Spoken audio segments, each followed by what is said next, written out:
Here we are. Right. Welcome back to Fast, everybody. Sunday night racing. Coming off of the Chicago street course race in real life, which was swept by, well, I won't spoil it. But welcome back to the Fast Renegade Pro Cup Series, the Next Gen Showcase Series here. And it's been kind of that way for the last few years. I had the joy of bringing that coverage to everybody for a good while there a few years ago, and hey, we're back on board. We done a couple races so far this season. We did one at Michigan, and then we did Pocono, and tonight it is the Chicago Street Course. So road course action, but tight quarters. Ain't no runoff or anything. Ain't no safety margins. No grass, no gravel to stop you. It's just pavement and walls is all you got. So tread carefully on a very tire wear heavy racetrack as well. Strategy is going to be a big factor in this. Cautions are going to be a little bit unique. This is going to be a very, very interesting 35 lap event here tonight. And to help me bring the coverage for that, the same gentleman that called that Michigan race with me here for the Renegade Pro Cup Series, Caleb Rose, is back again. Thank you once again, Caleb, for being up here. Yeah, again, thank you so much for having me up here. I've had a lot of fun with the races that I've done so far, and definitely looking forward to this one here tonight as well. First time I'll be up here in the booth for a road course race, but these races are always just really interesting to see. And yeah, this race is definitely going to be very technical. Like you mentioned, we're at a street course, so all you really got to work with is the pavement and the walls, and this racetrack has a lot of really tight braking zones, has a lot of long sweeping corners, so these guys are definitely going to have to do a lot of managing both the tires and the transmissions as well. This is going to be a very fun race here tonight. There's absolutely no doubt about that, and I'm very excited to see how it all play out and who will get the win after all is said and done.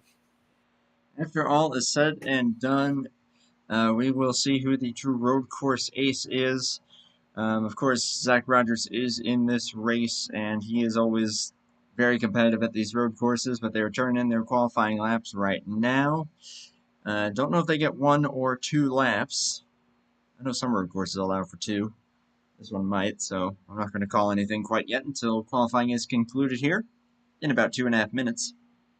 But, yep, some familiar faces, some different and new faces that we have not seen here on the channel in any league as of yet, to my knowledge. So we'll have some fun getting to call some new faces. Like I said, 35 laps. And as these guys are concluding qualifying here, I'll just kind of mention a little bit of what Zach Rogers was talking to us about. So with this race, with the fuel window being set, or you could probably go around 17 to 18 laps. So you're like right on the cusp of making it on the one stop for fuel. However, making it on the one stop is going to be much easier said than done. With the way that you drive the track is going to be a massive factor in that. The rear tires are going to be very, very spinny, and even the front tires, if you're really hurling it through the corners, which is obviously what a lot of these guys will be tempted to do, tire wear is going to be very, very high, as I mentioned, to the point they might not be able to last that entire run if you drive it too hard. So, as a result, if you want to make that one-stop strategy work, you're going to have to play pretty conservative. If you feel like driving more flat out, you feel more comfortable with that, two-stopper can definitely work out. So strategy is going to be a big, big factor here. Watch for guys possibly blowing tires. I mean, it can happen, as Zach was talking to us about. He kind of tested things out a little bit, was driving a little bit harder, and actually blew a rear tire during his stuff. So anything can happen with this one. It's all going to come down to being mistake-free, smooth, consistent, but also just kind of committing to how you want to drive the track, and that will determine, yeah, pretty much, do you want to take that two-stopper and hope that you can make up that time, or do you try to just slow her back down and then save yourself that that extra 40-mile-an-hour stretch down pit road, which is very, very slow, obviously. So I don't know. I'll be interested as to who's going to go with what strategy. Got about 13 drivers, I believe, for this one. And as qualifying is coming to a conclusion here, it will be Zach Rogers on the pole position, but only by a tenth of a second. He ran a 1:23.878. Dunlop right there with him, though, with a 1:23.999 in second place there. So two guys in the 1:23s is very impressive, but I don't think we're going to be seeing that kind of pace in the race.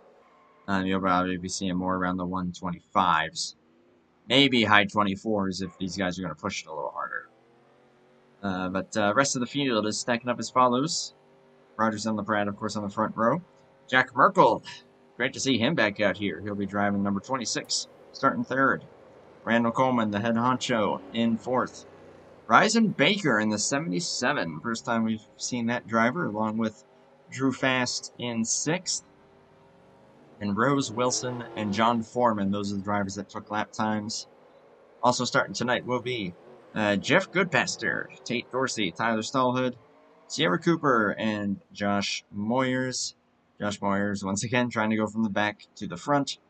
This will be a little more of a challenge on track to try to pull that off on. But, yeah, knowing what we know now about the tire wear and how difficult that's going to be to try to manage if you are going to try to pull off the one stop. I don't know if anyone is going to be able to pull it off, or if you might end up just having to drive so slow that you would end up just losing the amount of time that you would gain back by not needing to pit an extra time. Who knows? That's always kind of the luxury of a strategy race like this. Obviously in F1, it can go either way. I think the same is going to happen here. Caleb, any expectations that you have coming into this thing?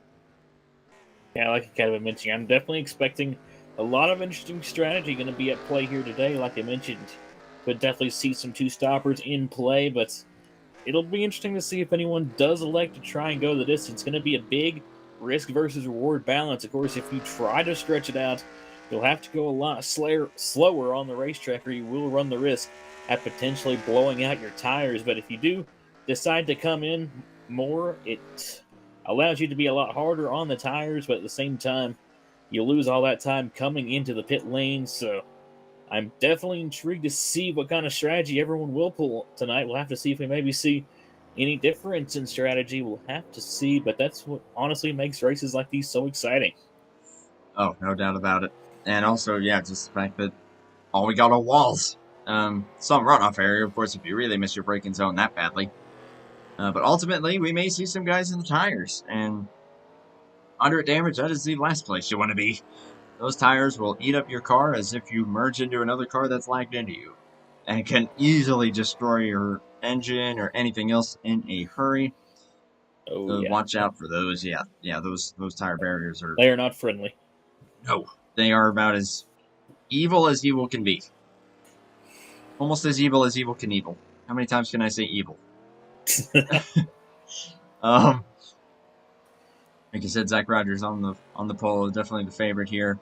One other thing that I will at least mention will definitely be the fact that regardless of what kind of strategy or pace these guys run, the lap time fall off is going to be immense. These guys are going to be easily losing about 3 seconds on a tire run, whether you're pushing it or whether you're not. It's just a matter of how conservative you want to take it. How you shift is going to be a big part in that. How many of these corners you want to take in first gear versus just keeping it in second gear to try to keep the wheel spin to a minimum, but then you won't have quite as much launch off the corner. Of course, these are the Cup Physics cars, so a little more power being put down to those wheels. You got to be more careful with how you put the power down. Very tight quarters, especially through, like, I guess you can call it like the third sector. Kind of that whole sequence there with the fountain. That gets really, really tight. Good luck making any passes or going double wide through there. I don't know. I have a feeling this could be a little bit of attrition in this race. With blown gears or guys, just smacking walls, smacking tire barriers. And even just some pretty marginal points where the car could even just spin. So this is going to be a big unknown. I don't know what to expect. I don't know how many guys are going to be trying for the 2, the 1 stop. It might be that everybody commits to one or the other. That's the joy of it. We have no idea. And that's going to be the fun of it. And we're going to be keeping up with this as best as we can for you guys. One last thing I will mention before we get this party started. The way that cautions work here. So the admin throws the caution in-game, and then the face car will come out and the in-game caution takes over. However, the only way that the caution will be thrown is for a multi-car incident that must be called out to the admins, or 3 self-spins on the same lap. If those things happen, and the admin is notified of it, then of course they're all in the same TeamSpeak room, so you would think they would be notified. But stranger things have happened. If the admin is not informed, then no caution.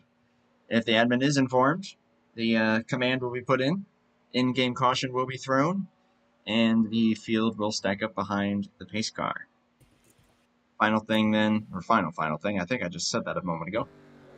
The final thing is that we do have the stages for this race at lap 12, 24, and then of course the conclusion. So 12, 12, and 11 laps. I actually remember this time.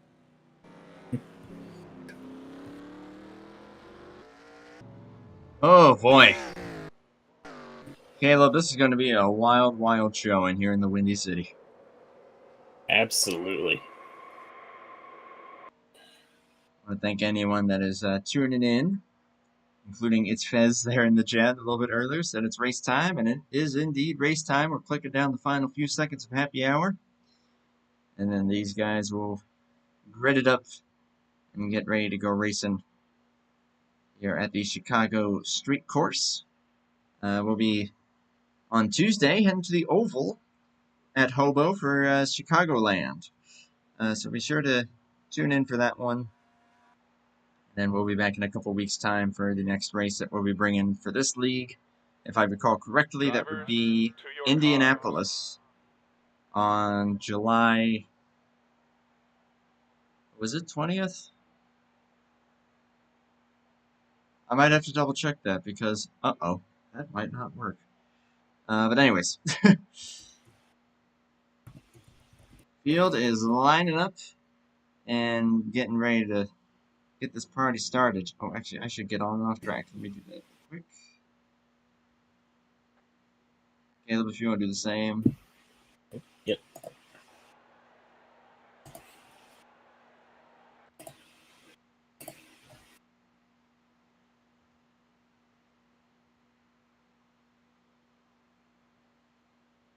Here we go. Everybody on track and ready. Start your engine. Zach Rogers, Dunlaprad on the front row here. We missed Dunlaprad at the last race in Pocono. He had Keith Hughes filling in for him. No Keith Hughes tonight, but at 47, gonna try to give that 6 a run for his money as the green flag flies pretty much instantly. And here we go.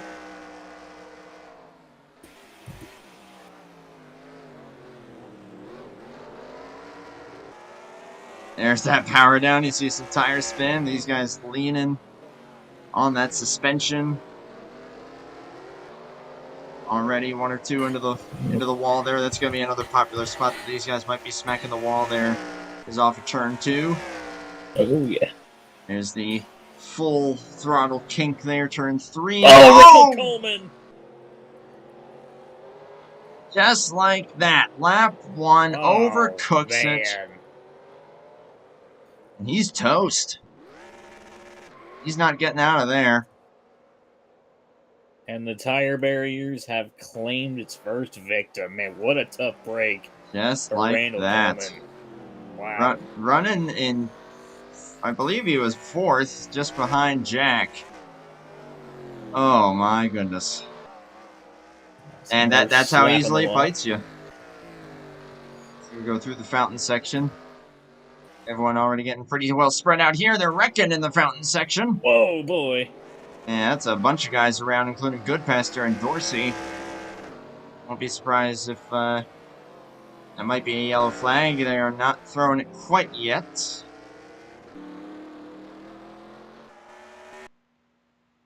And actually, they're resetting. Okay. Yep, that is a thing that these guys allow for here in this league, and that is a re-rack. So we'll get on off track one more time, and I mean, Randall is the admin, so he had every right to do that, since he was the one that caused it. No, I'm just kidding. Oh boy. I think he may have learned a thing or two there. Hey, this track's just tight. What else can you say? Especially once you get into that fountain section. Especially in a street course like this, pretty much zero margin for error, so. Oh yeah. Drink here before we get back going. Drivers, start your engines! We're gonna get right back to racing here.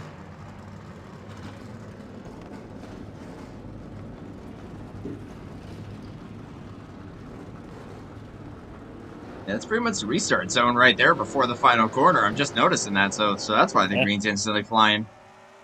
Ooh, look at this. A 3 wide action almost there in the midfield. Oh boy. Not a great restart there for Randall. But green flag officially out for the official start.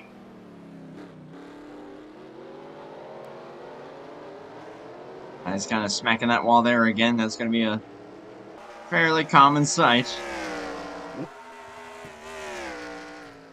Here we go into turn 4. 4. Yeah, Randall. I think he learned a thing or two there, checking in on everybody else. Everyone looks like they're going to get through there. Unforming at the rear there. So far, so clean. Everyone's starting to sort it out. Much cleaner restart this time around. We'll have to see if they can keep it together this time through the fountain section. We'll have to see. Any big tanks off the wall there by Sierra Cooper. Really got the tires spinning there. Oh! Jack Merkel into the wall. And then Baker also got a bit swirly there. Here comes Coleman looking for 4th of passing the fountain section. Who'd have thunk? Man, I was not expecting that, but took advantage and made it work out. Although, might lose that spot again. Baker gonna try here into the final corner. Slots back in. But lap 1 complete, and Zach Rogers head of Donlon of Praj. And then Jack Merkel 3rd.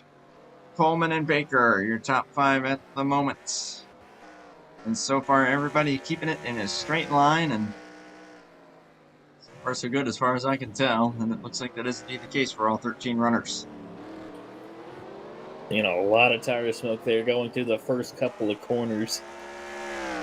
Probably already crying out for help here, even in the early stages of this race. But, yeah, it's going to be a big race of attrition here, trying to keep those tires managed. And, boy, they're no Drew Fast goes around. Valvoline cars make contact. Okay, Dorsey kind of righted him there, yeah. Don't think they're going to call the foul on that one. And we keep it going. Yeah, Drew Fast kind of overcooked it there a little bit the corner before. Donlon of Praj's not letting Rogers get away here. Yeah, look at that. Right on top of each other here. Hey, these two were only a 10th off each other in qualifying. And you see him kicking out those rear ends a little bit. So far, it looks like they're driving maybe a little more aggressively, which tells me they may be going for the 2. But again, we're not going to know for sure until, obviously, we reach probably a lap. Oh, geez, let's see. 35 lapper. If you're going to split it into thirds, yeah, you're probably going about 12, 13 laps. If you're going to go for the 2-stopper, would be my guesstimate. Now, keep an eye on Jack Merkel there. I definitely think that he would have enough pace to be able to stick with those guys as well. I'm going to put that 26 as kind of my sleeper pick. Jack Merkel always bad fast at a lot of different tracks, including these road courses. We'll see what he'll be able to do. Randall Coleman inching a little bit closer to him, maybe. Yeah, these four, unless Josh Moyer is able to get up here, which he is up to 7th already. Actually 6th as they run, I do believe. No, it is still 7th. But he's rapidly closing in on Rose Wilson here in the 32. And yeah, that 68 is also going to be pretty dangerous, I think. Mm-hmm. Fountain section. These two go. And oh, that's a big Rose slider Wilson. there. Whoa. Oh, tank And slapper. here comes Moyer's going to take advantage. Well, the joys of moderate damage shouldn't affect that 32 too badly, but boy, that is an unhappy Subaru. Yes, that is a Subaru. Move Moyer's up to 6th. Isaac Baker still 5th, kind of all by themselves there. And top 4 are actually starting to compress here a little bit. This top 4 have honestly kind of managed to stay in a pretty tightly knitted blanket here, as especially the top 3 right now are kind of all on each other. Yeah, Randall Coleman doing a good job on that 9, kind of staying close, just working back there. And yeah, this has been fun stuff up here towards the front here so far. And LeBron trying to stick with Zach Rogers, and of course, Merkel trying to stick with LeBron there.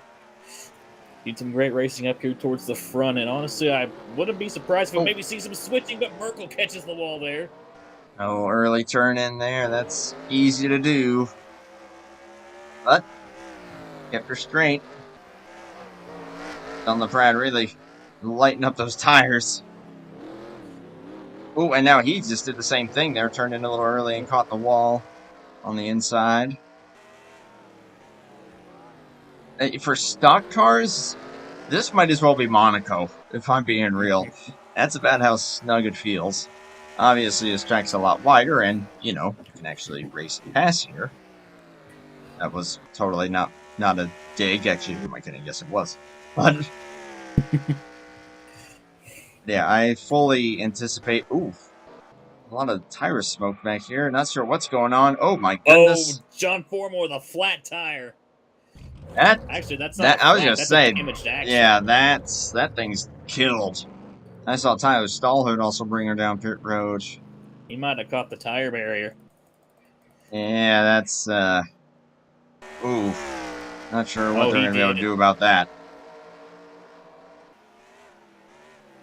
Just barely clipped that one in turn 11.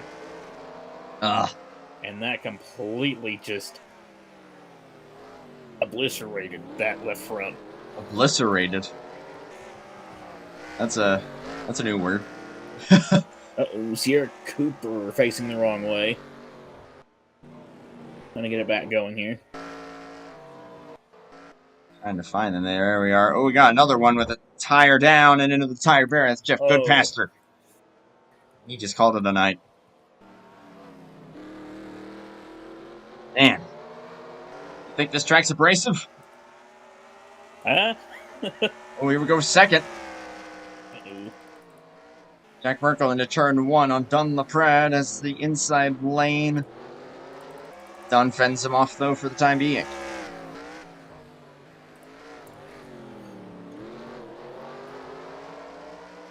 Yeah, Dunn's been... It seems like he's running just a little bit more aggressively than the 6 and the 26. And I wonder if that's starting to maybe eat him up here a little bit. Could be it. Foreman's back on the racetrack in the 70. Looks like they got that thing fixed up pretty well. That's impressive. He does look like he is a lap down. Yeah, it's going to be a Pastor right now, the only car out of the race.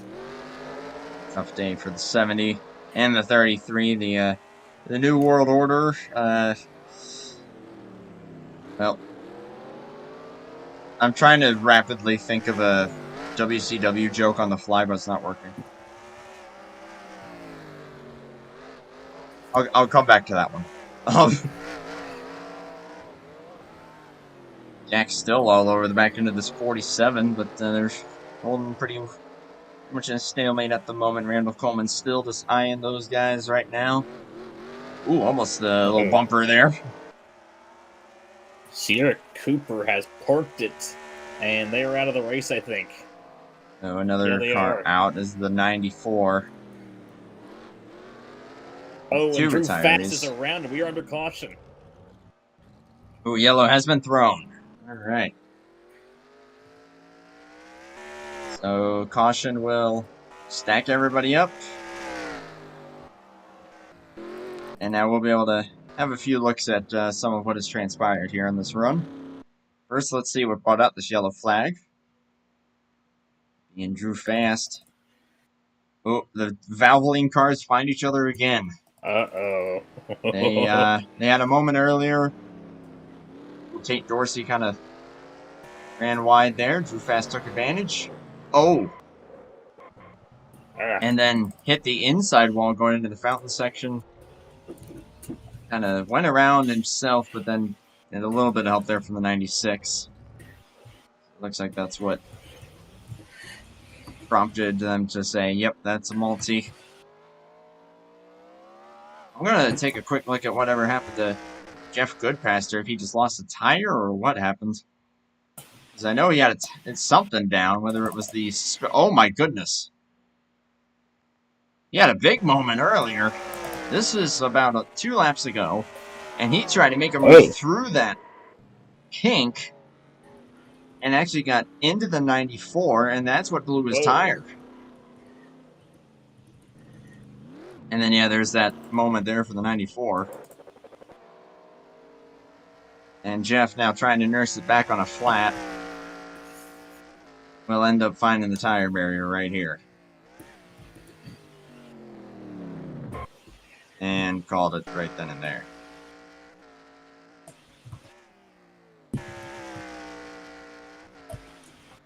And Sierra Cooper, after having that just happen.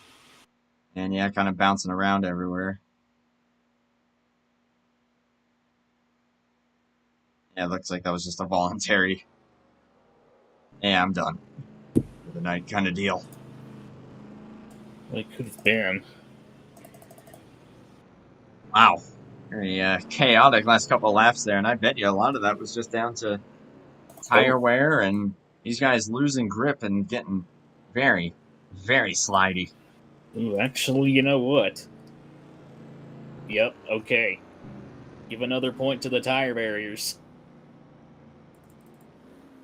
Like Sierra Cooper clipped the barrier in 4, and that killed it. Ugh. So 2 already out. 94 and 33, and the 70 a lap down. I think the 32 has a flat here under caution. This will benefit them.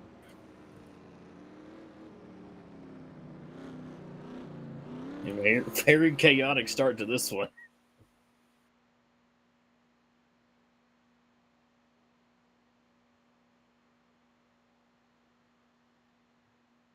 And we don't need that.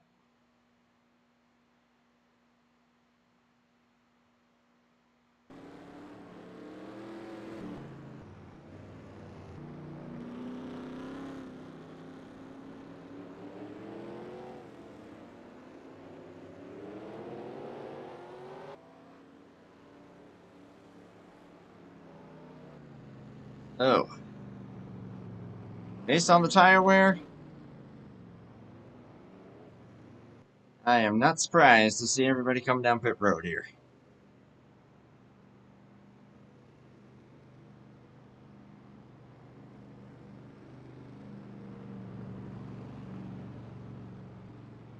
Jack Rogers is leading Don LaPrade, Jack Merkel. Company, including Randall Coleman. That's a Ryzen Baker so far running a solid race in the top 5. Yeah, I'm sure everybody's like, oh, some reprieve, at least for now, with these tires. Josh Moyer's coming forward here. Oh, it's tight. Looks like everyone's going to hold station up here in the top 7. Oh no, Rising Baker. Well, maybe. Oh no, it's again behind Randall Coleman. Okay. Oh, Josh Moyers did jump him.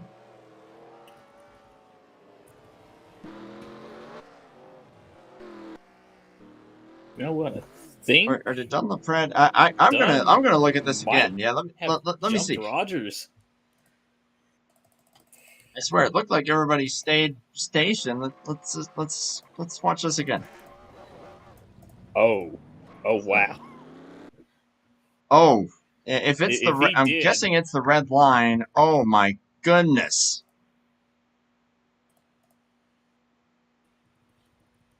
Or is it the next line? It must be the white line, like just before the DoorDash logo, because that's the only way that the 47 would have got him.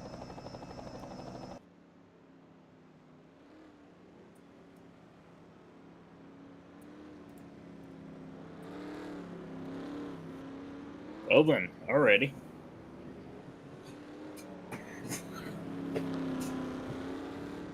I have nothing to do with this, so y'all can take that up elsewhere.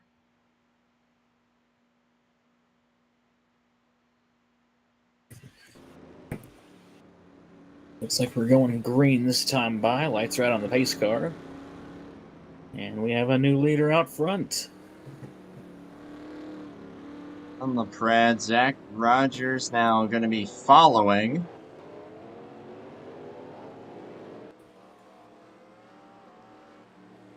We go into the restart zone. Back on the gas off the corner, and away we go.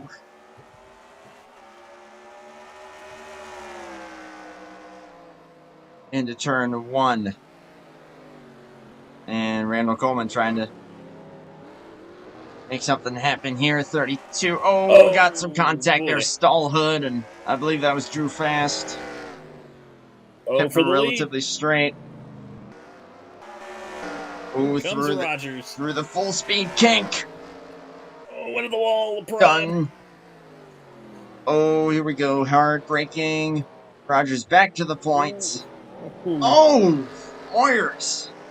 They're gonna try to rough up this 26 a little bit.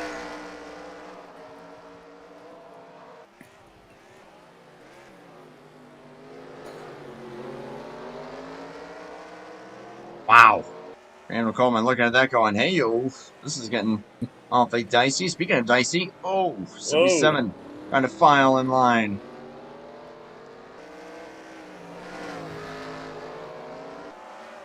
That is a tight battle there through the fountain section. Randall Coleman thought about taking a peek on Moyers there for P4. Did not get that move done.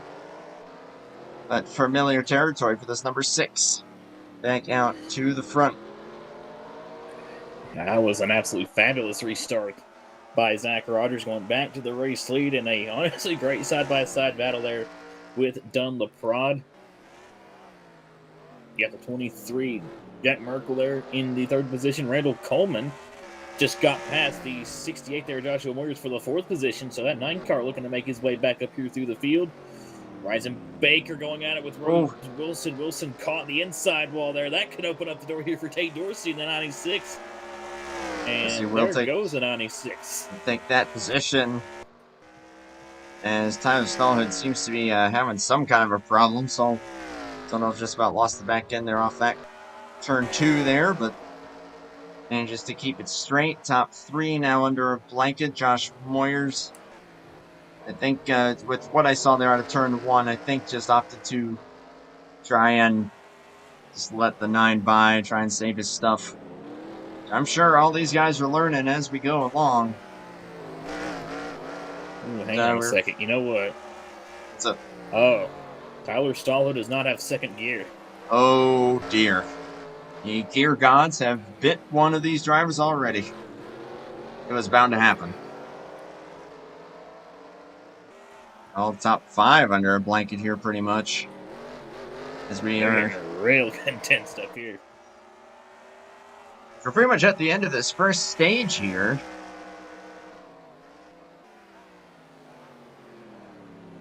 This is the Remember, last lap of the stage. it was 12 and 12.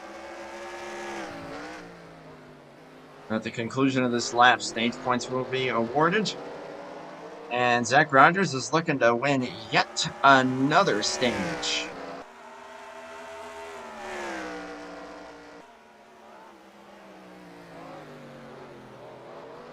But still got Dunlap on his tail. Jack Merkel right on the tail of the 47. And looking very sporty. Everyone running about low 26s. Obviously a few seconds off of their pole times. Their qualifying times, because like we said, you gotta make these tires last, or else you're gonna be in a heap of pain by the time you get to even the middle of a tire run. These tires are gonna be slipping and sliding every which way that you can imagine. Like kind of like that. Goodness, that could have been all kinds of spins. Hey. And it's straight thus far, though. Oh, Merkel roughing up Dunn a little bit here. Might be looking for second. Maybe Zach Rogers with the stage. No surprise. Top five still all under a blanket. Fantastic racer so far.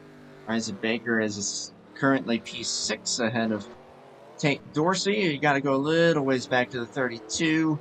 And then the 74. And John Foreman, of course, still a lap down. Time Stollard is in the top 10 at the moment. Albeit struggling without second gear. Yeah, that is probably the absolute worst gear to lose at this track. Mm-hmm.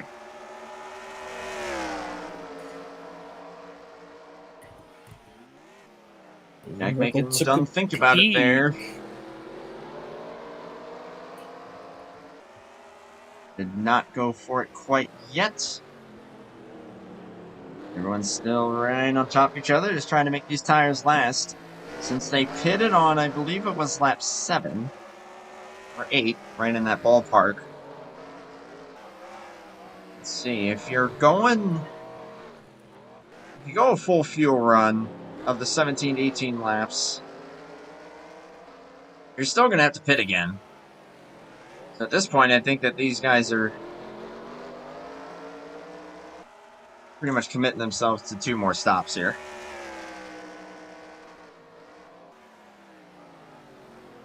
Which if you take those 8 laps out of it, you're looking at about 27 laps to go, so you're probably looking at like 13 and 14 laps.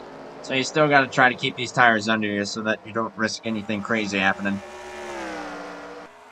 Oh, Stallhood's in the barriers in turn 12. And as taking it to pit road.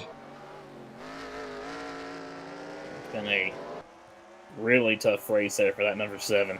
Unfortunately so. Another guy that supports this league immensely. Yeah. So, tough break on that one. Hopefully he can try to get it back out there, though. He's still on pit road, maybe trying to get some damage fixed. Dunlap's still under a lot of fire and looking very inflammable right now. But he's just not looking quite as steady as that 26. And that number 6 is starting to pull away slightly. Yeah, look at him kicking out those rear tires. Oh, goodness. Ooh. Got really close there under braking.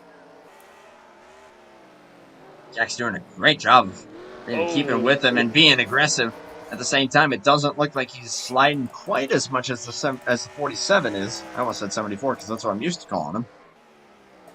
Nope, that's Drew Fast. Oh, Stall's back on the racetrack. They're trying to keep it going. Hey, you get some more attrition, gain some more points. Every position matters. Mm-hmm. Checking a little further back here, Isaac Baker's still 6th. Foreman, I think, with a flat right front. And I bring it to pit road. Oh yeah, bringing her down pit road. That has been a tough night on that number 70. Drew fast, just got by the 32 there for the 8th position. 32 also looks like he's starting to struggle. Oh, well, actually might take it back. That's a little bit wide there, and a little bit swirly there on exit. Oh, and up front, we got Second about back up front. Hey-yo! Off, and that's all you gotta do. That's all you gotta do. And Jack Merkel has taken that second position away. Randall Coleman looked like may have thought about following suit. Was not quite able to get up to that. Try and make that happen, but Jack Merkel up to second. Is he going to have anything for this number 6, who is definitely pulling away a fairly hefty margin at the moment, relatively speaking. About 2 seconds, just under 2 seconds at the moment. 20 laps to go here at the Chicago Street Course. Oh. Coleman. Bit of a tank slap there. Yeah, left side of that car is, at this point, starting to go, what the heck are you doing to me? Yeah, it still looks fine. It'll buff out. Oh, yeah. That's a nice thing about these road courses. Aerodynamics are really not much of a factor. So, oh, yeah. Unlike on most ovals, where if you get some damage on that side, it might start to affect the handling a little bit, make it a little tighter, and you ain't really going to notice anything like that here. Except your pride. It definitely damages your pride a little bit. And Dunn's, I think, starting to struggle here on these longer runs, so yeah. that'll hold him up. Man, that particular corner turn-in is really eating these guys. He seems to be doing so, especially as these tires get more and more worn. Through the McDonald's section, as we'll call it. Jack Merkel has pulled away from third on back, just ran his personal best and closed 9 whole tenths. Oh, on the wow. 6. How hard is he pushing, though? That's the big question. Yeah, with a lap like that, I don't think he saved anything that time by. No. I would have to agree with that, and he's feeling pretty good about it. Part of me could be wondering, too, maybe these guys are committing to maybe pitting here soon. If my estimates are correct, that would put them hitting probably, yeah, lap 20, 22-ish, probably. 21, somewhere in that ballpark. It's just a matter of how far do you want to push this run so that you have more time to push at the second stint, or do you want to pit earlier, get the undercut, and then just try to hold on after that? So that's, again, where strategy is going to be playing another big part in this. Mm-hmm. Dunn continues to kind of hold up these two behind him. Guys are all on each other back here. Yeah. Randall and Josh are being fairly conservative thus far.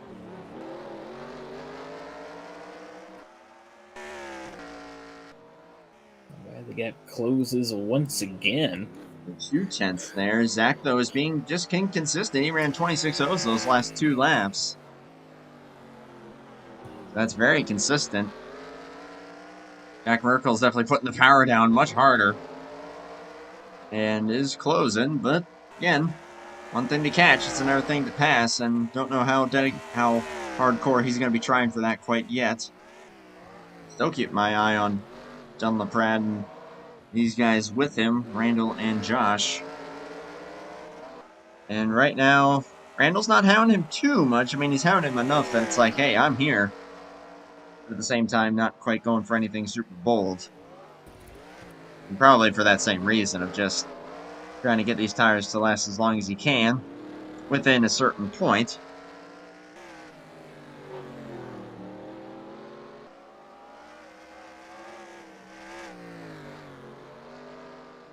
Through this long... It feels like it takes forever to get through that fountain section because I'm trying to get the car to slog through there. Trying to get the car to rotate as best as you can without eating up the rears. Now into lap 19 here, officially into the Josh second from half. Warriors. The battle for fourth. Josh let Randall have that Donlon with the spot earlier. acceleration, though. We got one on pit row. That's a 32. May have found the tire barrier. Also, yeah, some guys kind of mid to rear of the field have been really eaten alive by that tire barrier. Zach Rogers, though, now with a miracle of the 26. Oh, Merkel is there. 4/10 lost that last lap. Is this pace sustainable, though, for Jack? That's the big question. Or maybe he's found his middle ground earlier in the run, and now it's coming to pass where he can push harder at this point in the run. Then Pratt got away from Randall, who must have had a mistake or something. That's what allowed Josh to get there. They're a little more spread out back there now. Keep an eye on this battle for the lead as Jack Merkel closing. Losing a little time through there. I think he was as good as Rogers there through the fountain section. Whoa, Warriors really got the power down there off of 11. As did Jack off the final corner. And that time, yep, it fell back in the favor of Zach.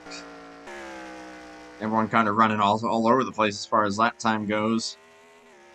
Top 5 remained the same.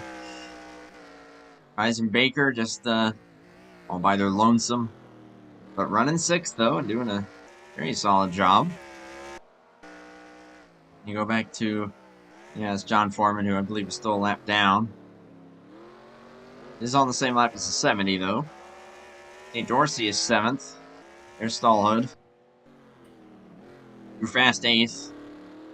Albeit, I think he either just pitted or had a moment, based on the 1-minute 40-second lap time there. And I think the 32 may have also called the race, and he did. And, oh goodness, where is he? Some kind of moment. He's behind the 77. We're going to take a quick look at that here. Caleb, if you can keep it to the live shot for me. I'm going to have a look at that. That's pretty big right there. Oh! Into turns 4 and 5. Gets on the power and just lights up the rears and loses it. Little shot there from the 68, but not bad. Oof. And a heart in the throat moment there for the 77. And like, whoa, where'd you come from? Jack Merkel's picked the pace back up. He closed back into Rogers that last time by. Back to the live shot just here. Under 4/10. Lap 21 of 35. We're at 15 laps to go. When to pit now is the question. Ideally, you're probably going to want to split this run in 2. Oh man, yeah, he's right on that bumper. Oh. Caught the wall a little bit there. Trying to get the power down. Dunlap now unchallenged in 3rd place and breathing a sigh of relief. Josh Moore is 4th and Baker now up to 5th. Randall Coleman, though, is going to be trying to close. The inside wall. Didn't lose a lot of time, though. Pretty impressive. Yeah, this corner right here, this sweeper that's the center section of the fountain section, is where Zach seems to be at his best. Where he's just able to rotate that car just a little bit better as compared to the 26. 26 seems either right with him or maybe on a little faster everywhere else. But it's that one little section there, that very challenging section that Zach seems to have him covered. Definitely. Way just a little bit that last time by, but Merkel's still right there on him. Into the kink, and then coming up to the most challenging and heaviest braking section on the track. And Jack backed it up a little bit that time. In a perfect world, you're probably going to be looking to pit not this lap, but the next. That would probably be my call. Let's see if these guys follow suit.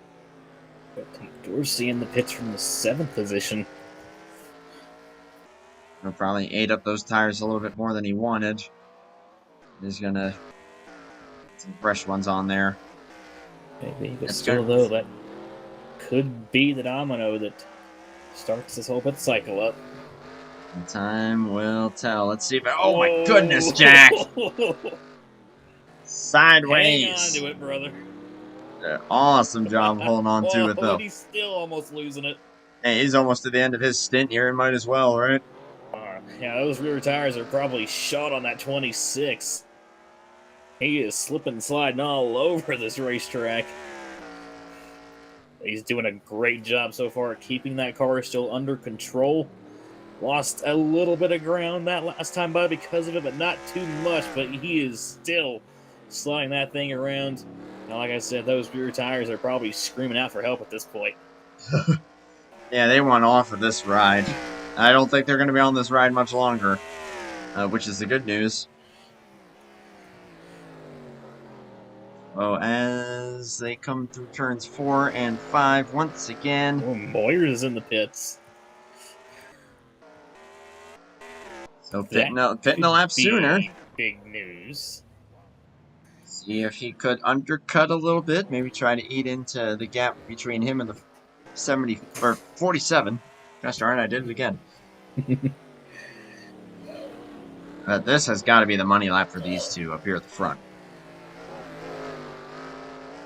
That would be my guess. Jack again still doing a phenomenal job of sticking with the 6. And is definitely his closest competitor. Donlon Pratt, he's got a fast car. He's just not quite on the same level as these two. Is this the call?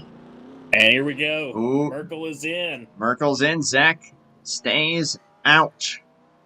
Like LaPrade coming in as well. Now, how much of an undercut is Jack going to get here? Donlon Pratt in 3rd. Now, this will be telling with where he comes out in relation to Josh Moyers. Randall Coleman starting to close back in on the 77. And they both stay out.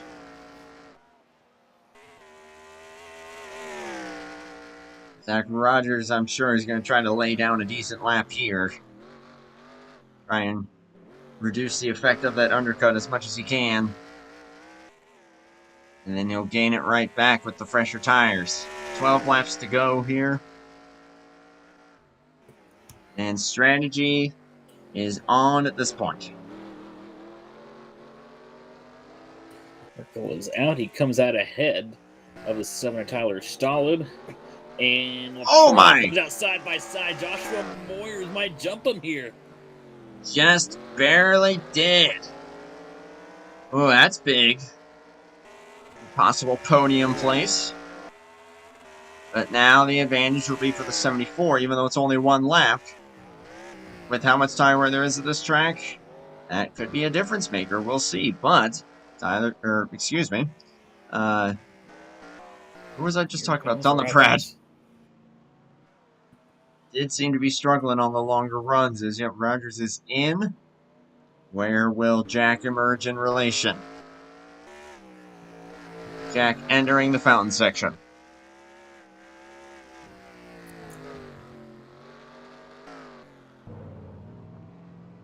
Randall Coleman, ooh, slides wide, but he's going to pit this lap. And the 77 also staying out. So the 77 is actually going to inherit the race lead right now. Ryzen Baker. Oh, and Merkel off of turn 12. Ooh, there's that white car. You see him coming. Oh, he's got him. Oh, he's got him. Oh, it's... I think yeah, he does. He got him. Not by much, but he got him. And now, what does Zach do? Oh, we got a lap car here. John Foreman in front of him. Looks like he's going to let them go. Good man. Nice move there by Foreman.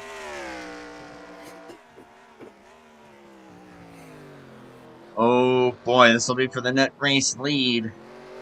Once the 77 pits. It is game on between these two. Zach Rogers, the ace, and Jack Merkel, his closest competitor. And that Aflac machine is out in front. But for how long? Oh, he's peeking. Ooh, trying to switch him back over. Trying to make him overdrive this as much as he can. As 77 brings it in this lap. Credit to Ryzen Baker making those tires last as long as he did. He might get a lap let out of this. And he will. Just barely. He's going to. Just barely. Beautiful. Comes Merkel and Rogers off at turn 12. They're officially going to gain the race lead back, and it is on from here. Yep, now no more pit stops. It is just racing out. 10 laps to go. And who's going to be able to maintain track position while also maintaining the rubber underneath them? That will promote Josh Moyers up into third, and Don LePrand, who's still right on his tail. Let's kind of keep that in mind. That could be a pretty nifty battle. Don LePrand ran a 24. Oh no! Joshua Moyers, no! His engine is killed! The tire barriers once again. He barely nicked it, and that did it. Oh, you gotta be kidding me. Catastrophic engine damage on the 68 after he just nicked the tires. That sucks. That is heartbreaking. Oh, Randall Coleman almost nicked the tire barriers. Boy, I think you're going to want to give them a little extra room now. Keep an eye here for the race lead as Zach is still all over the bumper of Merkel. Oh. Josh has got to be shouting over the airwaves like, "Are you kidding?" That's just not fair. But those tires, they are unforgiving. Absolutely not.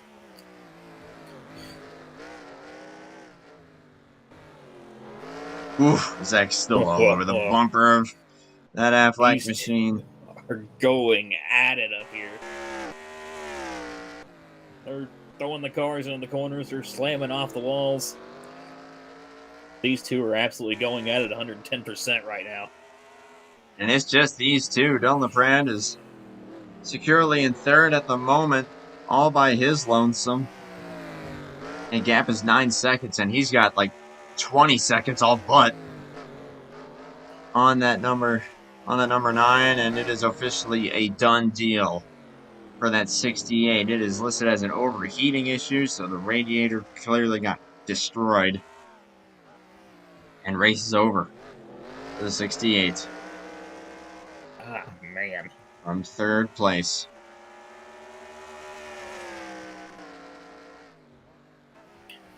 Oh, these two are laying down the gauntlet. Look at those lap times. Whoa. 124.3, 124.2. Just a couple tenths off of their qualifying laps. Yeah, they were almost running qualifying laps at this rate.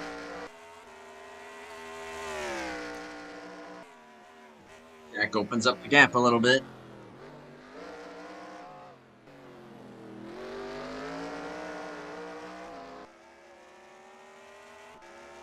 But is that Zach hanging back to save his tires a little bit? Try to cool them back down after laying down a hot lap like that.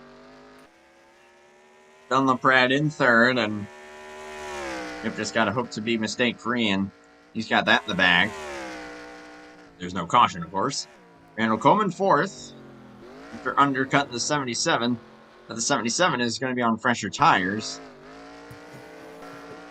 So we'll see if that might evolve into a battle for the fourth position. Ooh. Too fast to sixth. And, oh my goodness. I think Tyler Stallhood only has first and fourth gear. Oh, yeah, he does. Oh, Oh. man. That's brutal. It's about the worst that you can have here. Oh, here we go. Race lead. Oh, here we go. Around the outside. Gets the power down. You got him. Zach Rogers. Back to the lead. Ah, Merkel hit the inside going into turn 1. Oh, that's what opened the door. Yeah, I was going to say it looked like something had opened up there. Zach's got to Jack, rather, has to regroup. Just barely nicked that inside wall going into the first corner, went wide, and that was all Zach Rogers needed. Got the power down beautifully, despite going around the outside of 2. And got that race lead securely for himself at the moment. Does Jack still have some in the tank here? Try to close in. We'll have to see. I don't think these two were done up here. I'm into 6 laps to go this time, around in the final corner.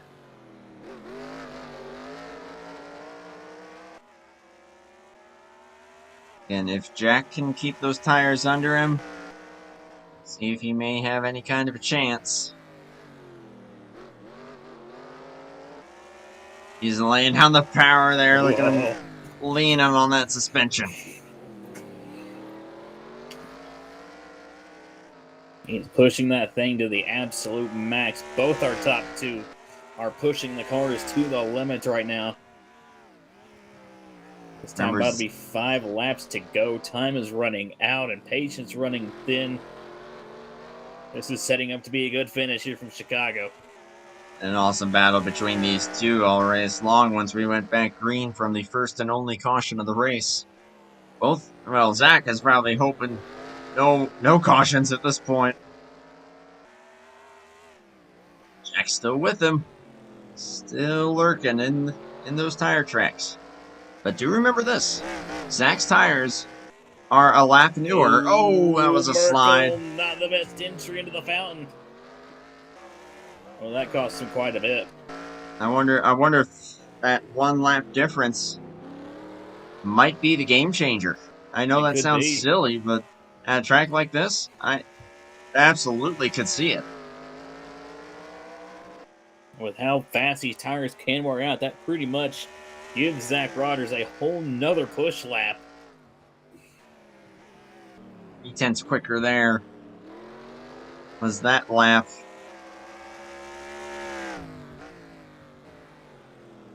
Zach's been the one to beat. From what he told me, if I remember hearing it correctly, he is undefeated at this racetrack all time. Every time he has raced at this track, no matter the league, he has yet to lose a race here. I hope I did not just jinx the heck out of him. But that's a pretty darn good statistic. I'll tell you what, though, Jack Merkel has given him a real good run for his money all night long, and I still don't think this 26 is quite done yet. He might have the slightly older tires, but I got a feeling he's not just going to let that 6 car have it. I think you're absolutely right. This seems to be, like I said earlier, this seems to be his weaker section. Everywhere else, he is just as good, if not maybe even a hair better, than the 6. Yeah, this is the closest that he's been since the overtake. Better there off of 11. Ooh. Oh, he's closed back up to him. You're gonna say who knows? Quite a bit this lap. You can get close enough to not over. Get close enough to Chrome Horn the guy. You never know. He was faster that lap by a fair margin. And they are catching some lap traffic, including Dorsey and Stallhood. Oh boy, yeah, I'm with you. 4 laps to go. This is far from over. Right on the back bumper of the 6 of Zach Rogers. And kind of give him a little bit of space here. Coming through turns 4 and 5. They're racing him very respectfully there, being mindful of the braking zones. Dorsey's going to let off, courtesy move. just lapped 7th place.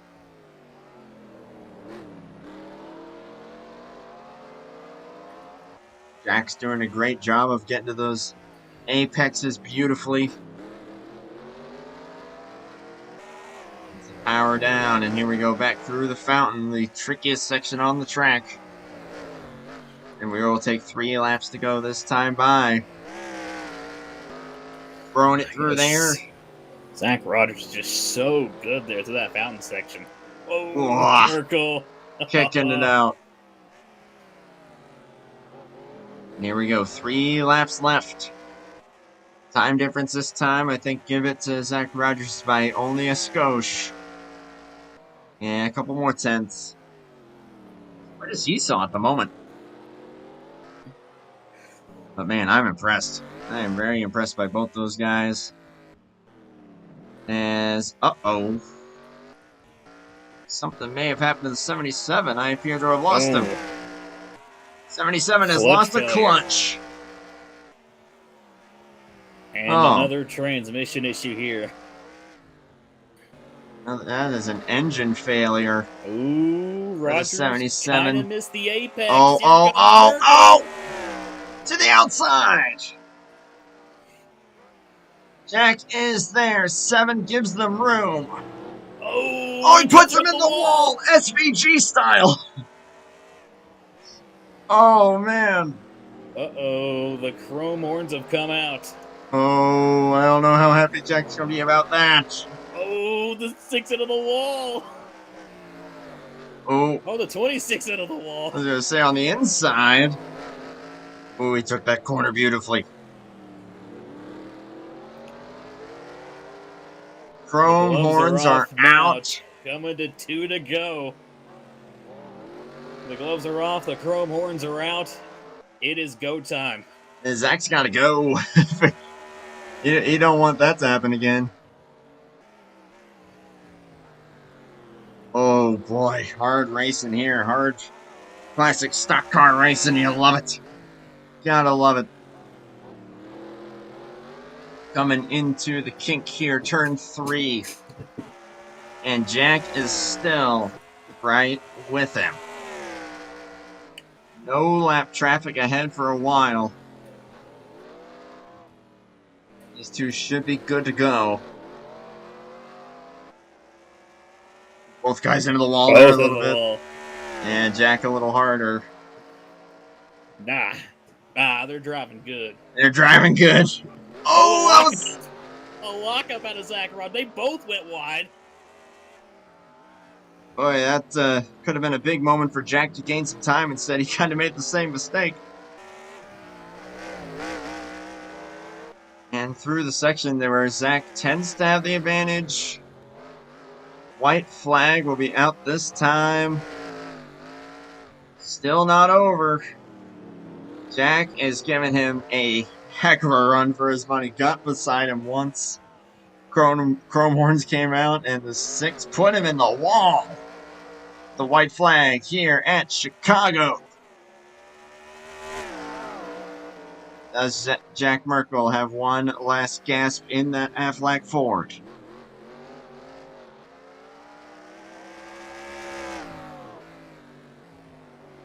Oh, he sends it in that time. Really sending it in there.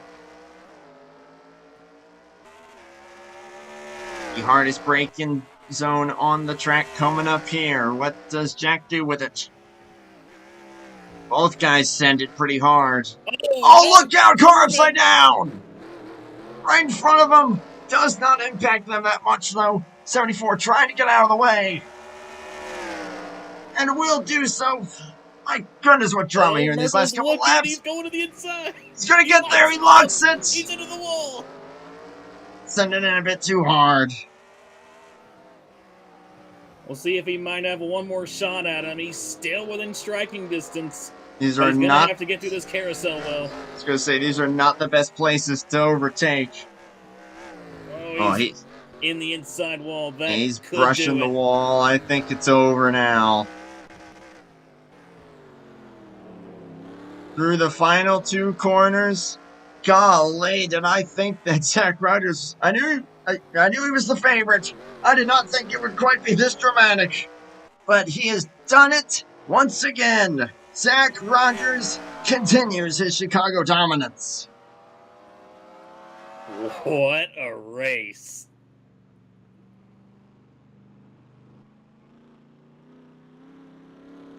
Whew. I kind of said to you, Caleb, road courses can either be incredibly thrilling or incredibly strung out and boring, and there's very little in between, generally. Oh, and Donlon of Prod.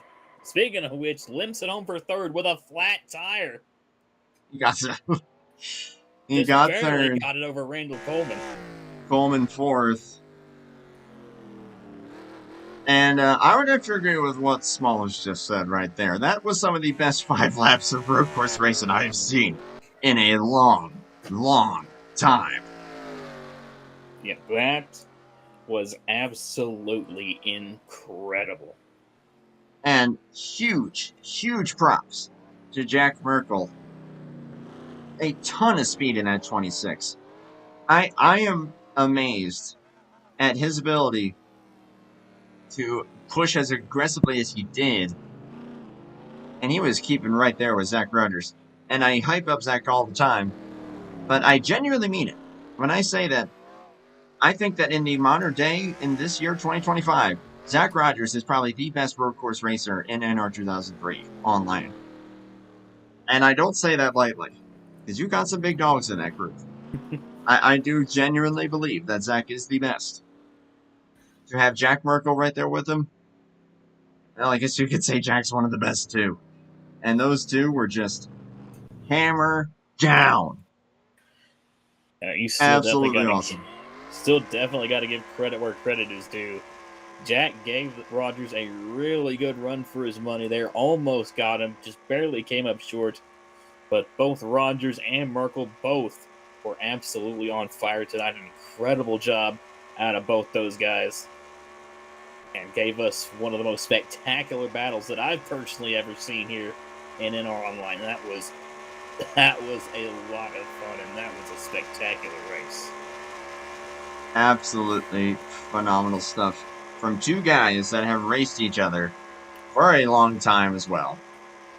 I remember one of my first road course races I ever ran, IBOS. It was 2018, or even 17 maybe. Somewhere in that ballpark. It was season 7, I know that much. And those two were right with each other for a good while. That was over 7 years ago. And these two were duking it out once again. And Zach Rogers burned it down the entire front straightaway here. All the way down into turn 1. You think he knows what he's doing with those burnouts? I'd say so. Wow. I can't say too much more about that, but to have a, boy, what was that, 27 lap green flag run at a road course come down to only 0.6 of a second? It's hard to get much better than that. That was awesome. Phenomenal racing out of both those guys, and hey, even if the chrome horns came out, that's stock car racing. That's road course racing. And honestly, I don't even think the 0.6 justifies how close those guys were going at it, and just how spectacular that whole sequence of events was. Agreed. Absolutely agreed. I mean, good grief, those two guys both finished 28.5 seconds ahead of third. Which, I mean, you give some grace there because Donlon Pride blew a tire. Yeah. So, give some grace there. But Dunn still held on to third. I would say that we would have spoken to him, but it looks like he has left for the evening. That's all right. Still an awesome result out of that 47 and another consistent finish for Donlon Pride. He's king consistency, I'm telling you. Randall Coleman fourth and Drew Fast. How about that for a top 5 there? Hey. That's pretty cool. Tate Dorsey, P6. Tyler Stallhood, John Foreman. All the finishers. You know, there was only 8 of them. We had 5 DNFs. Those are Ryzen Baker, which that royally sucks. That driver was on course for a top 5, no doubt about it. Josh Moyers, of course, and yeah, there he is in chat there. Man, that's just a bad break. 2 inches was probably the difference maker on that one. But yeah, I'm glad he at least got to see that. But Josh Moyers out of the race. Will finish 10th. Rose Wilson, Sierra Cooper, and Jeff Goodpaster all out in various incidents. Goodness gracious. Goodness gracious me. So since Dunn has left for the night, we'll interview Randall instead. Normally we don't interview Fourth, but I think we'll switch it up this time. Hey, he is the head admin. He is the one that puts on this incredible league and puts a ton of work into it. I mean, heck, you got to put a lot of work into a 37 race season. And one of the flagship series for this next gen mod. Even though it's been out for a few years now, this continues to be one of the hot leagues for showcasing this mod. And yep, it's not one. All it takes is one corner. That's why I said this track is like the NR Monaco, essentially. I know Monaco exists for the game, but I swear, on most levels, this track feels like Monaco. It's just so unforgiving with the tire barriers and nothing but walls as far as the eye can see. It feels really tight. And I can say that from experience. I have raced this track one time. I finished second in that one race. Oh, to Zach one Rogers. One Monaco all tire barriers, please. Yeah, exactly. They're very well done, Monaco, at that rate. Whew. Very good point. A little more medium rare, like your Watkins Glen. That'll do nicely. That makes no sense whatsoever. So I think I'm gonna get someone down here who's able to make a little more sense. We're gonna start with Randall, if he's available. Let's hope that he is, because I'm moving him now. User was moved to your channel. And I got him. 4th place, Randall Coleman. Do you copy? Yes, I got you. Normally we don't interview 4th place, but obviously with Dunn heading out, and hey, you being the head honcho here at Fast, we'll get a word with you here real quick. Almost got 3rd though, with Dunn blowing a tire. But all in all though, I'll just ask you more so just about kind of the night itself and bringing out the Chicago Street Course and the challenge that it brings. Because it's like I was telling Caleb, it's almost like this track is it's like a Monaco version of like any other NASCAR race, essentially. Yeah, it's a very interesting race. It's a very interesting track. We just kicked it off by not having brakes going into the one turn there and wound up walling it, and then everybody was like, let's just restart. So we restarted. But yeah, it was a little bit of a frustrating night, I could say. But I guess 4th place is better than last place. Hey, it's better than turn 4 in the tire barrier on that first attempt, like you said. But those forgiven restarts are a blessing. Yes. Yeah, I'm kind of glad that you guys do the restarts even for broadcasted races. Not a lot of leagues do that. But I'll just ask you, at least from your personal perspective, driving a road course like this, and the challenge that comes along with it, just kind of describe how you were trying to attack the track and trying to manage yourself as best as you could. Well, I mean, for the most part, we I feel like we had the pace to race for the lead, race for the win, and everything. But we got caught back a little bit in slower cars. I guess their tires was wearing out, and we got stuck behind them a couple times. And then you just have to kind of pace yourself. But I was racing a little aggressive, I'm not gonna lie, and then wound up spinning myself out.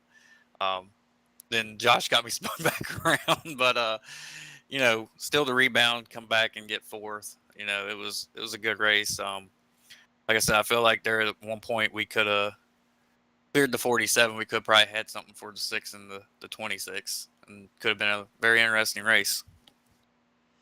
Hey, it proved to be an interesting race all around, though. But yeah, you definitely had a fast car there in that number 9.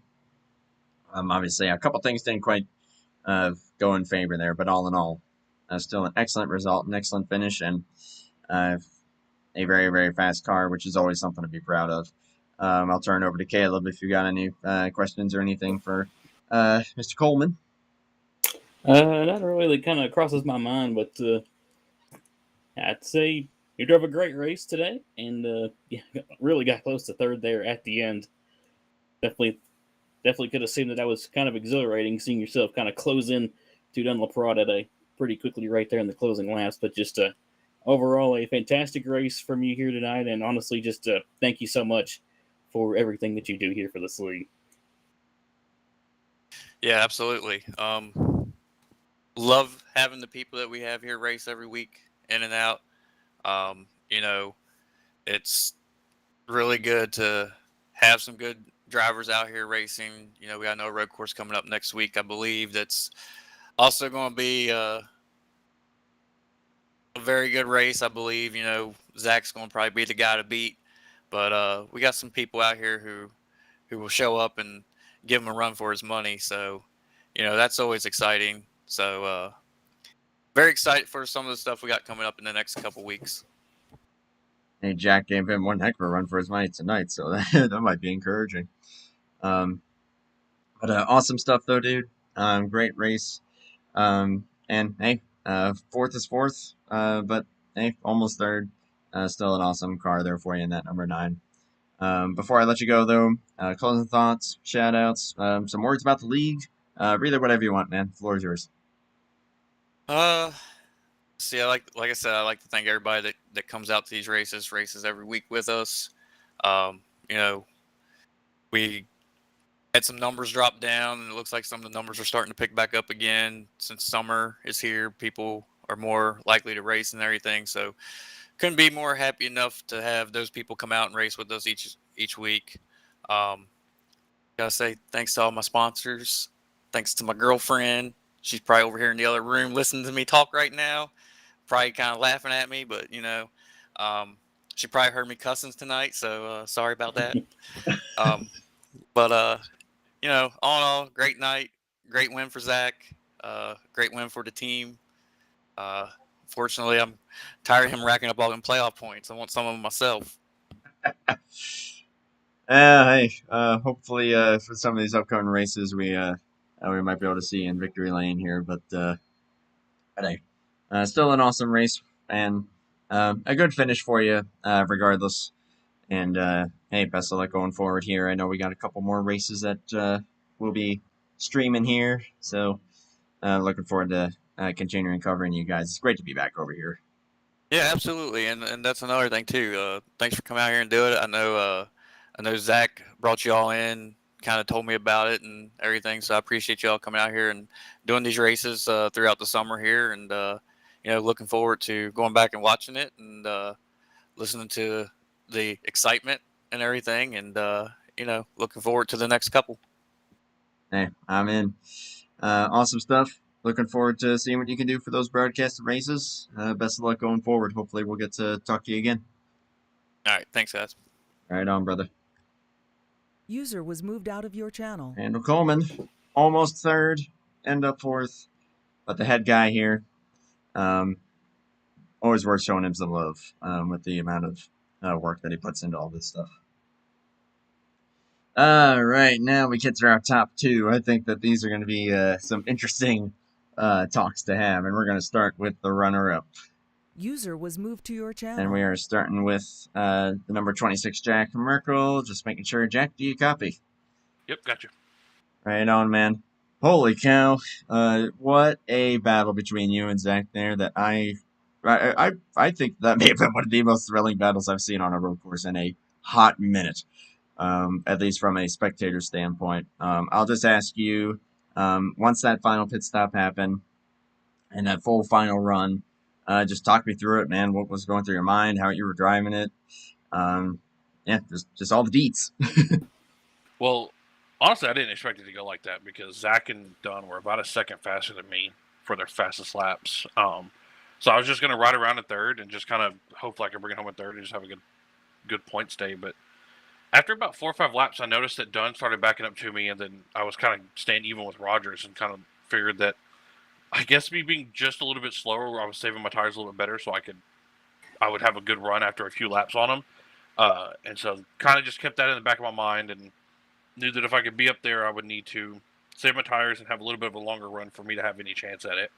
And ended up getting past Dunn, and then we had that one caution come out, and coming in pits, got restarted back in third, knew I had to get back up there. Once again, just kind of played it easy, played it off. Dunn used his tires up, got around him, and then was kind of just staying with Rogers, and knew that we were gonna have to pit one more time, and I wanted to undercut him by at least a lap, so that I know I could make up either a little bit of time or come out ahead, so that I could have track position over him and hope that I could just hold him off for a few laps. He wears his tires off, and then I could just hold the lead. And so got lucky with when I pit because I forgot how many laps she got with a full tank. So I was like, screw it, I just got to guess on when I can pit and still be okay. Pit came out in front of him, needed to hold him off, and I just not used to this track and just caught those walls a couple times and allowed him to get past me, and just I couldn't get back by him. Well, you got close at points. There were a couple times you guys went side by side. The chrome horns came out a little bit, as me and Caleb were saying, but just seemed like just hard racing between two guys that have been racing with each other for quite a long time. And hey, finished in only 0.6 of a second behind him at a road course on a long run like that. That is very impressive. I know you said you weren't quite used to a track like this, but all in all, it seemed like you were pretty well hooked up even once you started pushing, even if you got a little sideways. Seemed like the car was driving pretty well for you. Would you tend to agree with that? Yeah, I like the way it handled it and everything, and it felt like I haven't ran a street course on N2003 in a long time because it was always just IndyCar stuff that I did. And only kind of road courses I ran any recently was all the ones from like Maverick, and then when we did Chatham a few weeks ago in this series. Other than that, I haven't really done a street course in probably 10 years. So I just wasn't used to that kind and being that close to the walls, and it jumped out and got me a couple times, but I was able to gather them back up and get a good finish out of it. Awesome finish indeed, and a phenomenal battle. Caleb, do you got any questions or anything? Well, first of all, just a fantastic race out of you, especially tonight. Both you and Zach were incredible to watch battling for that race lead. I just got to congratulate you there on that great finish and that great battle with Zach. But, going in, we were kind of talking about Rogers, and honestly, kind of just how does it feel, like especially there towards later in the race, like knowing that you're fighting the guy who is pretty much undefeated at this racetrack? Honestly, I don't want to sound like I'm tooting my own horn or anything, but I know that if it's a road course and it's me and Rogers, it's going to come down to us at the end of it no matter what. That's how it always has been. That's how it's always going to be. It's just going to be between me and him at the end of the race. Usually he can get me. Sometimes I can get him, like I got him at Road America at Maverick a couple weeks ago. But usually he'll get me, but I always know that it's going to be hard racing, and it's going to be a little bit of bumping and stuff like that, which is going to be when two people who are pretty equal in speed are trying to pass each other. But it's never hard feelings. We know how it's going to be, and it's just how it is. I got to start tuning into all the road course races that you all are in, because, like I said, that battle between you all was just absolutely incredible. And we'll be streaming Watkins Glen, so I'll probably be there. We'll definitely have a chance to do it again. That will be pretty cool. But no, yeah, and it's good to hear that. Yeah, you guys, even after breaking up the chrome horns there a little bit, still, all good feelings there, and just hard racing. It's always like that between us. It's not any hard feelings. That's just how it's going to be. We know what both of our limits are and what we can do and what we have to do to get by each other. And like I told him, I said I'm not mad about it because there was 4 or 5 times before that where he easily could have ran through me and I would have been mad, but he didn't. So I mean, it's just hard racing. Yep, that's what we love to see, and that's what we love to hear. So awesome stuff, awesome job. and yeah, a great finish, even if it was just one spot short of the win. Before we let you go, though, we'll let you have any closing thoughts, shout-outs, whatever you want to. You may have the floor. Just thanks to Affleck for jumping on the car. Had a good, nice Ford Mustang today. Handled good. Just wish we could have brought it home first. And of course, I had to lose to Zach. So that's just how it always is. That's how it's going to be. And we live to fight another day at this point. Well, hey, hopefully we'll get to see a great battle come Watkins Glen. That'll be August 10th. I think we'll be having a race in between now and then. I'm going to have to talk to Zach about that. But for right now, though, man, awesome battle and an awesome race and a great job. Appreciate it. Thanks for hosting. Gladly, man. Always a pleasure. User was moved out of your channel. That was Jack Merkel. But now, here he comes. Da, da, da, da. User was moved to your channel. Who else? You've done it again. Zach, you copy? Oh, yeah, brother. What's good, fam? Well, you did it. I had very little doubt I had very little doubt, but at the same time, holy cow, that was one of the best battles that I've seen on a road course in a hot minute. I told Jack the same thing. Holy moly, dude. That you two put on a show. Have you worn down from the adrenaline quite yet? Yeah, a little bit. I mean, good Lord. I was pretty chilling for like the first half, 2/3 of the race there. And then, I saw Jack pit for me and I was like, oh boy, he's going to come out in front of me. It's going to be a fight. And boy, was it a fight. Oh man. 3 years running now, undefeated here at the Chicago Street Course on fast. 5 for 5 overall, counting an RTG win and a Fuel Grand National win. Yeah, I mean, what a race, right? I mean, it reminded me a lot of my battle with a certain someone 2 years ago on JTN, and I think this one was actually better. I mean, me and Jack were getting into each other. We didn't mean to, but we were getting each other driving as hard as we were. So, I mean, I can't wait to watch it back. I mean, it was a ton of fun. It was so much freaking fun to watch. I can't even tell you. Yeah, and you said, I mean, even with the contact, I mean, it's hard racing, it's stock car racing. Jack said that, yeah, he was cool with it. I mean, even if it's simulated, I mean, if it's good fun between two guys that have been racing each other as long as you and Jack have, yeah, there's no hard feelings there. That's just hard racing. I even jokingly said yes, VG'd him, based on yesterday, but still though, you drove a heck of a race. Just kind of talk me through what's going through your mind once he did get by you with that undercut, and kind of what you were aiming for to try to get back by him. Yeah, I mean, I wanted to control the race because I found out, I got reminded right away that when you're behind someone here, there is a little bit of dirty air. So I wanted to get by him as quick as I could, and I kind of Hocevar at the inside wall in turn one on one lap, and I lost about half a second. And I was like, well, maybe I should calm down a little bit and run second gear in a couple turns, save my rears. But I was like, man, like if a yellow comes out, I'm going to want to have control of the race and lead. I mean, it would have been a double file restart under 10 to go anyway, but when you were in clean air, you could pretty much determine, what gear you wanted to go through the corner because you were leading, you were defending. So you could afford to run second gear through like a lot of corners that if you were behind and chasing, you were running first. And Jack and I were talking, and he was using first the whole night. So he never really knew what it was worth to save a little bit in second. So when I got the lead back, I was using second a little bit more. And I think that's what maybe helped me keep him at bay a little bit. But man, we were running it so hard that, we both about wrecked each other off in turn 6. We were wheel hopping the hell out of it. And those tires were probably screaming at you guys by the end of that run. Ultimately, though, you still managed to come out on top. It's always great, and I was saying it's always great to see only 0.6 of a second between first and second after a 25+ lap run there. That was really impressive. I'll turn it to Caleb if you got anything for our race winner. Well, nice talking to you again. First of all, just a fantastic race out of you tonight. Both you and Jack were just spectacular to watch, and Yeah, it came down to the wire there. I got to ask you, I guess, first and foremost, and like coming down to the last lap, I know patience was definitely running thin. The belts were off and all was going on. So, what did it kind of just feel like going into the final couple of laps there? And how was the battle there with the 26 of Jack Merkel? Yeah, I mean, first thought was I just didn't want a yellow to come out because it was going to stack us all up.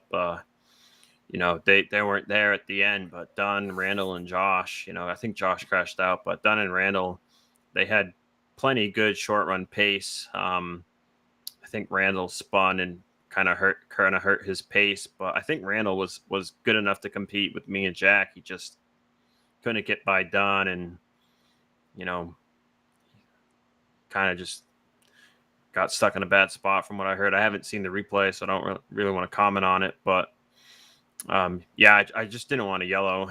I was just counting down the laps to 3 to go, where it would be point of no return, and we wouldn't have another yellow. And then I got deja vu from 2 years ago. We had somebody self spun down there in turn 5 2 years ago, and almost affected the outcome for the Battle of the Win. And this was like deja vu, but like 5 times worse. I mean, I take the white and I'm like, okay, I'm not going to catch John or Drew. And then I'm coming through turn 3 and I hear crash, look out, stopped. And I hear the spotter say like, you know, wreck, blah, blah, blah. And I come around turn 4 and John is upside down and Yeah. they're like in the way. And I'm like, oh God. And I like Drew started to get back going and I was like, go, go, go, go, go. And then I'm like, move, move, move. And he like, he moved, but I kind of wanted him to move to the right, but instead he moved to the left. But I mean, Jack didn't quite get back to me anyway, so it didn't affect me too much. But what was your question? I'm kind of winded. I honestly, that kind of about answered everything I was looking for. All right. Yeah, I don't. Thank you. I was Thank God. definitely anticipating that kind of being a bit of a Code Brown moment, just flying there through turn 4, and then all of a sudden, right in your path, you got a car upside down, pretty much in the middle of the racetrack. So that was definitely a hair-raising moment. But yeah, I mean, the good thing about it is, I wish, I know it's realistic to the real life track. I wish we would take that tire barrier and like shrink it back to where if you like kick the rear end out going through turn 4, you just hit the wall instead. But thankfully, from the few times I've done it in practice, if you clip that tire wall, it doesn't. If you clip it with the rear end, usually it just spins you out and or flips you. So you don't just get stuck right at the beginning of the corner, because if that wreck was at the beginning of turn 4, like I would have had no idea, and I would have plowed right into him.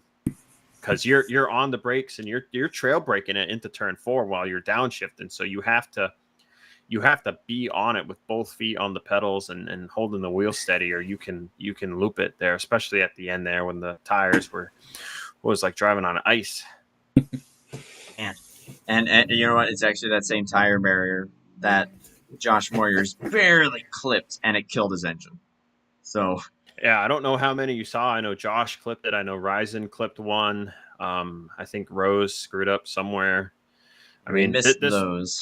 This was, I mean, if you have time after my interview, go back and see if you can't find them. If you saved a replay, if you didn't save the replay, then oh well, lost the time. But I mean, easy to miss on a road course, you know. I can't fault you for that. I mean, there was a crazy battle going on there pretty much the whole race, so you know a lot of stuff can be missed unless you're like, hey, this guy's not on track anymore. Like I should probably go figure out why. But yeah, I mean, this race was the same way last year. We had, I think we had 16 drivers here last year, and by the end of it, there were only like 8 people left. So it's a tough track, and even if you're on wheel, you know, it's a tough track. So you have to put in practice. I don't know if Jack really, I'm sure Jack touched on it, but he kept hitting the wall, and he's like, can you hit the wall for me? I'm like, hey, you're kind of doing it for me, man. You're hitting the wall all I need to. And then I like barely scraped the wall off of 6, and I was like, hey, I hit the wall for it. So you did him a solid.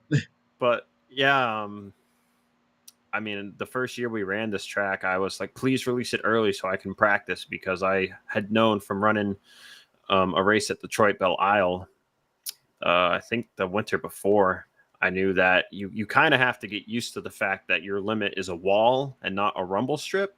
Because, you can put the tires on the rumble strip and you can kind of anticipate how it's going to either help you grip through the corner or it's going to make you maybe spin out. I mean, when it's a wall, you just kind of don't hit it. There were a few times I got close and I was like, ooh, like I'm going into the corner and I'm like, oh, I might have cut this a little close. And then I'm like, oh, I didn't hit it. So we're good. So, but, I got a really good run. I just want to touch on it real quick. It's kind of a funny moment. I got a really good run coming out of the fountain one lap, and I actually gave Jack a bump going into the first McDonald's corner. And when we came out of it, I was like, hey, and he was like, hi. And we got a little good laugh out of that, even though we were in a heated battle. So love racing Jack. He's the great man. I mean, if there's anybody who is tough to beat on road courses, it's Jack. Like, Jack is so good. Josh is really good himself, but I mean, when you talk about guys that you could say without a doubt, he's going to compete, I got to look no further than Jack Merkel. As far as people I race consistently, Jack is like consistently right there at my door. So it showed that you two, it's like I said, I knew you two race each other a long time, and just that kind of that friendly banter, just having fun in the midst of a hard battle for the win, getting those chrome horns out and duking it out, stock car style, and that was awesome. And just with how confined this track is, I kind of described it as like it's almost like a Monaco for stock cars, just with how it feels. So the fact that you two were able to put on the battle that you did was honestly, I think it's like I said, it was probably one of the best road course battles I've seen in a dang long time, if not ever. So awesome job by the both of you. Great win. Phenomenal job. You're keeping your Chicago dominance going. And awesome stuff. Before I let you go, though, well, actually, stick around after the stream. I have some stuff I want to talk to you about. But for now, though, closing thoughts and shout-outs. Oh boy, I bet I already have an idea. I've already got one stream chat to look at. Can't wait to have to look through another one. Yeah, thanks for coming out, man. You got 2 races left here. You got Indianapolis in 3 weeks, I think. 27th. 3 weeks. Yeah, so that'll be fun. Indy was a super fun race last year. I had to fend off some guys on 2 tires, and boy, that was a heck of a battle there at the end of that one. And then we got Watkins Glen, I'm still looking for my first fast Watkins Glen win. We got the strategy wrong in 2023, and then we had a late yellow in 2024. Josh Moyers had actually pit like right before that caution came out, and then some people, for some reason, I mean, they're doing what they can for strategy, thought it would be a good idea to take 2 with 4 to go. So I kind of got held up, and then I was racing over my head and wrecked myself. So even that shows, that I can get a little ahead of myself racing. But Randall and I have had great battles there for like 2/3 of each race, and then it's gone away from both of us. So I think we're both hoping for a great time at Watkins Glen when we get to it in a month. But again, thank you guys for the broadcast. Thank you to Randall for hosting the league. Randall, has kind of given me some freedom. I've been able to help improve the tracks a little bit as far as like some heat and tire wear goes, and a little bit of some setup tweaking as well. We actually ran my custom setup here tonight that I ran at Fuel for open setup last year, which our setup here at Fast last year was only a 3-gear setup, and the front springs were very stiff, so we were kind of just bouncing down each straightaway because the track is actually kind of bumpy, but you can't really tell if you run low springs. So I was glad we were able to run a more handling optimal setup with four gears, and it made the strategy, I think, a bit more fun. So got to thank Cody Lamas, of course, for painting this hot rod. Really wanted to get a win in it at Charlotte. Didn't come together, but we were able to get one here tonight. We've got one more race for this scheme at it's either Gateway or Portland or something. I'd have to look at the schedule, but it's going to be the week after Darlington, since Darlington's on Labor Day weekend, but I have a throwback scheme for that one. So we'll get our 4th of July race in with this at another event. But yeah, shout out to my sponsors there. Liquid Death, of course, Bass Pro Shops. And